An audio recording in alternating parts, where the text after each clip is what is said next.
Development is key to success എന്ന് കേട്ടിട്ടുണ്ടല്ലേ. അതിനെക്കുറിച്ച് ഞാൻ എൻ്റെ വേർഷൻ നിങ്ങൾക്ക് പറഞ്ഞു ചെറിയൊരു സ്റ്റോറി ആയിട്ട്. അപ്പോൾ എന്നെ സംബന്ധിച്ച് ഞാൻ ഡിഗ്രി കഴിഞ്ഞിട്ടാണ് ഇതിൽ ഫോറവറിൽ ജോയിൻ ചെയ്തത്. ജോയിൻ ചെയ്ത സമയത്ത് ട്രെയിനിങ് എല്ലാം കൊടുത്തിട്ടുണ്ടായിരുന്നു.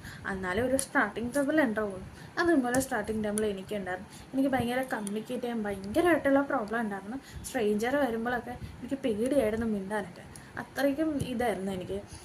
കോൺഫിഡൻസ് ഇല്ലായ്മ ഉണ്ടായിരുന്നു. അതേപോലെ ഓരോ ആപ്പ് എങ്ങനെ യൂസ് ചെയ്യേണ്ടതെന്ന് കറക്റ്റായിട്ടുള്ള രീതിയിൽ ഞാൻ യൂസ് ചെയ്തിട്ടുണ്ടായിരുന്നു. അങ്ങനെ കുറേ പ്രശ്നങ്ങൾ ഉണ്ടായിട്ടുണ്ടായിരുന്നു. പിന്നെ പുതിയ ഐഡിയാസ് ഒന്നും എനിക്ക് സത്യം പറഞ്ഞാൽ എനിക്ക് വരുന്നില്ലായിരുന്നു. കാരണം ഞാൻ സ്പൂൺ ഫീഡിങ് ആയിരുന്നു ഞാൻ പഠിച്ചത്. എന്താണോ ഞാൻ പഠിച്ചത് അത് തന്നെ ഇംപ്ലിമെൻറ്റ് ചെയ്യും. ഞാൻ പുതിയ കാര്യങ്ങൾ ഞാൻ സെർച്ച് ചെയ്യാറില്ലായിരുന്നു, ഒന്നും ചെയ്യാറില്ലായിരുന്നു. അങ്ങനെ കുറേ പ്രശ്നങ്ങളുണ്ടായിരുന്നു. പക്ഷേ അത് കഴിഞ്ഞിട്ട് എനിക്ക് കുറച്ചൊക്കെ പേ ഔട്ട് കുറഞ്ഞപ്പോൾ ഞാൻ എന്താണെന്ന് ഞാൻ സ്വയമായിട്ട് വിലയിരുത്താൻ നോക്കി. കമ്പനിയെക്കുറിച്ച് മനസ്സിലാക്കാൻ തുടങ്ങി. ഓപ്പർച്യൂണിറ്റി എന്താണെന്ന് മനസ്സിലാക്കാൻ തുടങ്ങി.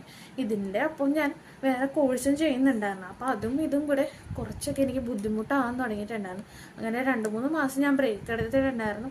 പിന്നെയും ഞാൻ വന്നപ്പോൾ നല്ല രീതിയിൽ വന്ന് മീൻസ് പിന്നെയും ഞാൻ ബാലൻസ് ആയി വരുന്നപ്പോൾ നല്ല രീതിയിൽ ചെയ്യാൻ തുടങ്ങി.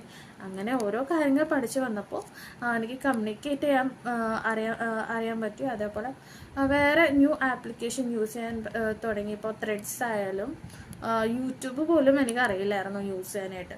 ജസ്റ്റ് വീഡിയോ കാണുന്നു എന്നല്ലേ, അതിൽ വീഡിയോ എങ്ങനെ പോസ്റ്റ് ചെയ്യാം എങ്ങനെ അതൊന്നും എനിക്ക് അറിയില്ലായിരുന്നു. അതൊക്കെ ഞാൻ ചെയ്യാൻ തുടങ്ങിയിട്ടുണ്ടായിരുന്നു.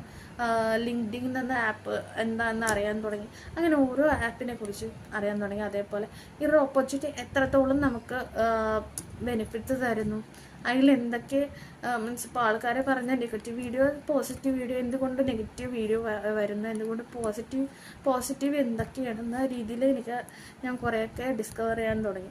അതിലൂടെ എനിക്ക് മനസ്സിലായത് ബെസ്റ്റ് അല്ല, ഡയമണ്ട് ഓപ്പർച്യൂണിറ്റി ആണെന്നാണ് ഞാൻ പറയുള്ളൂ. കാരണം അത്രയ്ക്കും ഇവിടെ ഫ്രീഡം തരുന്നുണ്ട്. നമ്മുടെ ലൈഫ് ഗോൾസ് എന്താണോ അത് നമുക്ക് അച്ചീവ് ചെയ്തെടുക്കാൻ പറ്റുന്ന ഒരു ഓപ്പർച്യൂണിറ്റി എനിക്ക് സ്വയം വിലയിരുത്താൻ തുടങ്ങിയിട്ടുണ്ട്. മനസ്സിലാവും. അതിനനുസരിച്ച് എനിക്ക് ഇമ്പ്രൂവ്മെൻറ്റ്സ് വരാൻ തുടങ്ങിയിട്ട് ഇനിയും കുറേ കൂടി ഇമ്പ്രൂവ്മെൻറ്റ്സ് വരാനുണ്ട്. അതേപോലെ എനിക്ക് നല്ലൊരു ടീം ലീഡർ ആവണം. അതേപോലെ നല്ല സക്സസ്ഫുൾ ആയിട്ടുള്ള കാര്യമാണ് എനിക്കിപ്പോൾ നടന്നു വരുന്നത്. അപ്പോൾ ഇതൊക്കെ ഞാൻ സ്വന്തമായിട്ട് ചെയ്തുകൊണ്ടാണ് എനിക്ക് മനസ്സിലായത്. ഇത് ആരും പറഞ്ഞു തന്നിട്ടല്ല. എനിക്ക് ഓരോ കാര്യങ്ങൾ പിന്നെ മിസ്റ്റേക്ക് വരുമ്പോൾ എനിക്ക് ചിലപ്പോൾ അറിയില്ലായിരിക്കും മിസ്റ്റേക്ക്. അപ്പം ഞാൻ എൻ്റെ സീനിയറായിട്ടുള്ള ആൾക്കാരോട് ചോദിച്ചിട്ട് ഞാനത് ക്ലിയർ ഔട്ട് ചെയ്യാറുണ്ട്.